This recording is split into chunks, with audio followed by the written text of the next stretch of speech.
नमस्कार विद्यार्थी मित्रांनो, मी विनोद नाईक. आपण बघत आहोत इयत्ता 10वी विज्ञान भाग पहिला, त्याच्यामधील दुसरा पाठ मूलद्रव्यांचे आवर्ती वर्गीकरण. आता या पाठामध्ये आपण बघणार आहोत की कशा प्रकारे वेगवेगळ्या सायंटिस्टने त्या वेळेला माहीत असलेल्या मूलद्रव्यांना आवर्त सारणीमध्ये मांडलं. त्याच्यानंतर कशा प्रकारे त्यांच्या थेअरीमध्ये त्रुटी दिसल्या आणि मग शेवटला modern form of periodic table म्हणजे आधुनिक आवर्त सारणी कशा प्रकारे तयार झाली. तर आपण बघूया. पहिले सायंटिस्ट मूलद्रव्य व मूलद्रव्यांचे वर्गीकरण. सन 1800 मध्ये 30 मूलद्रव्ये ज्ञात होती. किती मूलद्रव्ये ज्ञात होती विद्यार्थी मित्रांनो? फक्त 30. आज मी 30. आपल्याकडे 118 मूलद्रव्य ज्ञात आहेत आणि त्यांचं वर्गीकरण आधुनिक आवर्त सारणीमध्ये आपल्याला दिसतं. आता काय झालं? नव्या शोधांमुळे मूलद्रव्यांची संख्या वाढत गेली व एकेका मूलद्रव्याचा स्वतंत्र अभ्यास करणे अवघड झाले. बघा, जसं आपण प्राण्यांचं वर्गीकरण बघतो, वनस्पतींचं वर्गीकरण बघतो, त्याचप्रमाणे मूलद्रव्यांचं सुद्धा वर्गीकरण करून ज्यांचे समान गुणधर्म आहेत त्यांना एकाच ग्रुपमध्ये किंवा एकाच आवर्तनामध्ये ठेवणं खूप गरजेचं झालं. आता ते करताना पहिले जे 3 सायंटिस्ट आपण बघणार आहोत त्यांनी मूलद्रव्याची आवर्त सारणी त्यांच्या चढत्या अणुवस्तुमानांकानुसार केली. बघा, मूलद्रव्यांच्या गुणधर्मातील साधर्म्य, त्यांची संयुगे बनवण्याची क्षमता, अशा बाबींसाठी मूलद्रव्यांचे वर्गीकरण करण्याची गरज निर्माण झाली. संयुग म्हणजे आपल्याला माहितच असेल, H2O पाणी हे एक संयुग आहे, H2SO4 संयुग आहे, CuSO4 म्हणजे कॉपर सल्फेट हे एक संयुग आहे. मग कशा प्रकारे ते मूलद्रव्य ऑक्सिजन किंवा हायड्रोजन यांच्याबरोबर संयुग बनवतात त्यानुसार त्यांची मांडणी केली गेली. त्याच्यासाठी आता आपण पहिला बघणार आहोत की डोबेरायनर हे जर्मन सायंटिस्ट आहेत. त्यांनी कशा प्रकारे मूलद्रव्यांची आवर्त सारणी मांडायला सुरुवात केली. आता बघा, डोबेरायनरची त्रिके. याच्यामध्ये महत्वाची गोष्ट म्हणजे डोबेरायनरनी जी मूलद्रव्ये होती ती चढत्या अणुवस्तुमानांकानुसार ठेवली. 1815 मध्ये बघा, जर्मन रसायनशास्त्रज्ञ ज्यांचं नाव आहे जोहान वोल्फगांग डोबेरायनर यांनी समान गुणधर्म असलेल्या 3 मूलद्रव्यांचे गट तयार केले. त्याला त्रिकूट असं म्हटलं गेलं आणि ह्या 3 मूलद्रव्यांच्या ग्रुपला, त्रिकुटांना डोबेरायनरची त्रिके म्हणजे डोबेरायनर्स ट्रिॲड्स असं म्हटलं गेलं. आता स्क्रीनवर तुम्हाला दिसत आहेत बघा मूलद्रव्य: लिथियम, सोडियम, पोटॅशियम.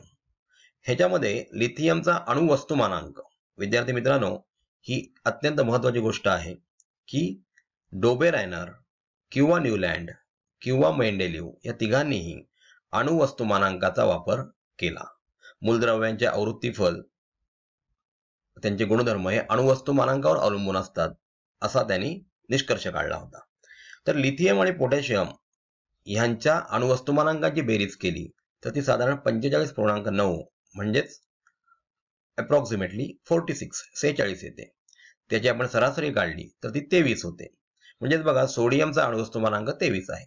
त्याप्रमाणे त्यांनी कॅल्शियम, स्ट्रॉन्शियम, बेरियम यांच्या सुद्धा अणुवस्तुमानांकाची बेरीज केली आणि त्याचं अणुवस्तुमानांक अप्रॉक्सिमेटली स्ट्रॉन्शिनियम याच्याशी मिळतं जुळतं आलं. त्याचप्रमाणे क्लोरीन, ब्रोमीन, आयोडीन यांचा सुद्धा त्यांनी वापर केला. क्लोरीन आणि आयोडीन यांचा अणुवस्तुमानांक यांची बेरीज करून त्याची सरासरी काढली तर ते अणुवस्तुमानांक ब्रोमीन इतकं आलं, साधारण ब्रोमीन इतकं आलं. सल्फर किंवा टेल्युरियम यांच्या अणुवस्तुमानांकाची बेरीज करून त्याची सरासरी काढली, म्हणजे 2 त्याला डिवाइड केलं तर त्याचं अणुवस्तुमानांक सेलेनियमच्या अणुवस्तुमानांका इतकं आलं. परंतु काय झालं विद्यार्थी मित्रांनो की सर्वच मूलद्रव्य हे ट्रिॲड फॉलो करत नव्हतं. फक्त काहीच मूलद्रव्य या ट्रिॲड्स प्रमाणे चालत होते आणि म्हणून डोबेरायनरची त्रिके जी आहेत, ही जी थेअरी आहे ती त्यावेळेला फेल झाली. आता 1816 नंतर साधारण 1866 ते 1872 म्हणजे बघा विद्यार्थी मित्रांनो की साधारण 50 वर्षानंतर न्यूलँड नावाचे सायंटिस्ट आले. त्यांनी आपल्या त्यावेळच्या माहीत असलेल्या मूलद्रव्यांचं वर्गीकरण कशा प्रकारे केलं हे आपण पुढल्या स्लाइडमध्ये बघणार आहोत. बघा, न्यूलँड्सचा अष्टकांचा नियम म्हणजे न्यूलँड्स ऑक्टेव्ह लॉ. आता ऑक्टेव्ह म्हणजे काय? तर ऑक्टेव्ह म्हणजे सप्तसूर. आता ऑक्टेव्ह म्हणतोय, अष्टक म्हणतोय आणि सप्तसुरांचा आपण संदर्भ लावतोय. सारेगम पधनी म्हणताना नंतर शेवटला परत एकदा सा येतो. तो सा म्हणजे पहिला सा असतो आणि तो आठवा. पहिल्यानंतर 7 सूर आणि त्याच्यानंतर 8वा सूर जो आहे सा, म्हणजे पहिला आणि 8वा हा जो सूर आहे तो सेम आहे. त्याप्रमाणे जॉन न्यूलँड्सने, हे इंग्लंडचे सायंटिस्ट आहेत, तेव्हा ज्ञात असलेल्या 56 मूलद्रव्यांची मांडणी त्यांच्या वाढत्या अणुवस्तुमानांकानुसार केली. आता आपल्याला माहितीच असेल अणुवस्तुमानांक म्हणजे काय? तर अणुवस्तुमानांक म्हणजे कोणत्याही ॲटमच्या, कोणत्याही अणूच्या न्यूक्लियसमध्ये असलेल्या प्रोटॉन आणि न्यूट्रॉनची एकत्रित संख्या. तर यांनी सुद्धा अणुवस्तुमानांकानुसार त्यावेळेला ज्ञात 56 मूलद्रव्ये जी होती त्यांची मांडणी केली. प्रत्येक 7 मूलद्रव्यानंतर 8व्या मूलद्रव्याचे गुणधर्म पहिल्या मूलद्रव्याच्या गुणधर्माशी जुळतात. ह्या मांडणीची तुलना त्यांनी संगीतातल्या सप्तसुरांप्रमाणे केली आणि त्यालाच न्यूलँडचा अष्टकांचा सिद्धांत म्हणतात. आता इंग्लंडमध्ये जे आपण सारेगम पधनीचा इकडे म्हणतो, तेच इंग्लंडमध्ये डो रे मी फा सो ला टी असे ते सप्तसूर आहेत आणि त्यांनी जी अरेंजमेंट केली त्या अरेंजमेंटला न्यूलँडच्या अष्टकाचा सिद्धांत असं म्हणतात. परंतु ही थेअरी सुद्धा फेल झाली डोबेरायनर प्रमाणेच. तर आता ही थेअरी फेल का झाली, त्या त्रुटी काय होत्या, त्या आपण पुढल्या स्लाइडमध्ये बघणार आहोत. बघा विद्यार्थी मित्रांनो, न्यूलँडच्या अष्टकांच्या नियमातल्या काही त्रुटी आहेत. हा नियम फक्त आणि फक्त कॅल्शियम पर्यंत लागू होता. त्याच्या पुढे जी मूलद्रव्ये माहीत होती त्यावेळेस त्यांना हा नियम लागू होत नव्हता. नव्याने शोध लागलेल्या मूलद्रव्यांना सामावून घेण्याची तरतूद न्यूलँडच्या अष्टकात नव्हती. म्हणजे त्यावेळेला त्यांना वाटलं की फक्त 56च मूलद्रव्य असतील, याच्या पुढे कोणत्याही मूलद्रव्यांचा शोध लागणार नाही. परंतु आज आम्ही बघतोय आपण की आपल्या आधुनिक आवर्त सारणीमध्ये 118 मूलद्रव्य आहेत. त्यानंतर तिसरा नियम आहे, तिसरी त्रुटी जी आहे ती नंतरच्या काळात शोध लागलेल्या नव्या मूलद्रव्यांचे गुणधर्म न्यूलँडच्या अष्टकांच्या नियमात बसले नाहीत. त्याचप्रमाणे बघा, तुम्ही जर व्यवस्थित न्यूलँडची अष्टकांची सारणी बघितली तर त्यांनी कोबाल्ट आणि निकेल हे एकाच ठिकाणी ठेवले. त्याचप्रमाणे सेरियम आणि लॅन्थॅनम यांना सुद्धा एकाच रकान्यात ठेवलं. तसं पाहायला गेलं तर कोबाल्ट आणि निकेल आणि फेरस यांचे गुणधर्म सारखेच आहेत. हे तिन्ही मूलद्रव्ये मॅग्नेटिक आहेत.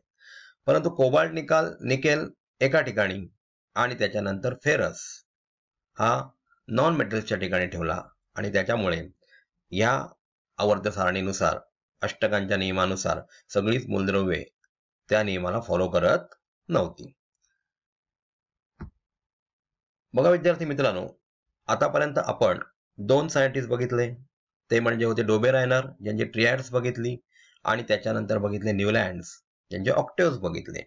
या दोन्ही सायंटिस्टनी त्यावेळेला ज्ञात मूलद्रव्ये जी होती त्यांना चढत्या अणुवस्तुमानांकानुसार लावले. आता अणुवस्तुमानांकानुसार लावल्यामुळे आपल्याला माहितच असेल की काही मूलद्रव्यांची आयसोटोप सुद्धा असतात, म्हणजे ज्यांचा अणु क्रमांक सारखाच असतो परंतु अणुवस्तुमानांक भिन्न असतो. मग त्यांना ठेवायला त्या आवर्त सारणीमध्ये जागा मिळाली नसती. परंतु त्यावेळेला अशा प्रकारचे आयसोटोप ज्ञात नव्हते. त्यांना जी मूलद्रव्ये माहीत होती ती मूलद्रव्ये त्यांनी आपापल्या नियमाप्रमाणे ठेवली. परंतु सगळीच मूलद्रव्ये त्यांनी दिलेले नियम फॉलो करत नव्हते आणि म्हणूनच त्यांच्या दोघांच्याही थेअरीज फेल गेल्या. आता आपण पुढल्या सेशनमध्ये बघणार आहोत अत्यंत महत्त्वाचा सायंटिस्ट म्हणजे मेंडेलिव्ह. मेंडेलिव्हने सुद्धा जे ज्ञात मूलद्रव्य त्यावेळेला होते, 63 मूलद्रव्य ज्ञात होते, ते त्यांनी चढत्या अणुवस्तुमानांकानुसार लावले. परंतु हे करत असताना त्यांनी केमिकल प्रॉपर्टीजचा सुद्धा स्टडी केला आणि केमिकल प्रॉपर्टीज आणि प्रोटॉनचा नंबर म्हणजे अणुक्रमांक यांचा काय संबंध आहे तो आपण पुढल्या सेशनमध्ये बघणार आहोत. विद्यार्थी मित्रांनो, AAS विद्यालय हे एक असं विद्यालय आहे, त्यांच्या ॲपच्या मार्फत आपण ऑनलाईन घर बसल्या 6वी ते 10वी विविध विषयांचा अभ्यास जसे की social science, science, maths, Hindi किंवा कम्प्युटर यांचा अभ्यास आपण घर बसल्या करू शकता. त्याप्रमाणेच ह्या ॲपच्या माध्यमातून अमर्याद टेस्ट सोडवण्याचा आनंद सुद्धा आपल्याला मिळू शकतो. त्याचप्रमाणे आपल्याला काही शंका कुशंका असतील तर त्याचं सोल्युशन सुद्धा एक्सपर्ट अशा शिक्षकांच्या मार्फत, तज्ञ शिक्षकांच्या मार्फत आपल्याला दिलं जातं. तर आजच आपण हे ॲप रजिस्टर करा आणि AS विद्यालयाशी आपलं नातं जोडा.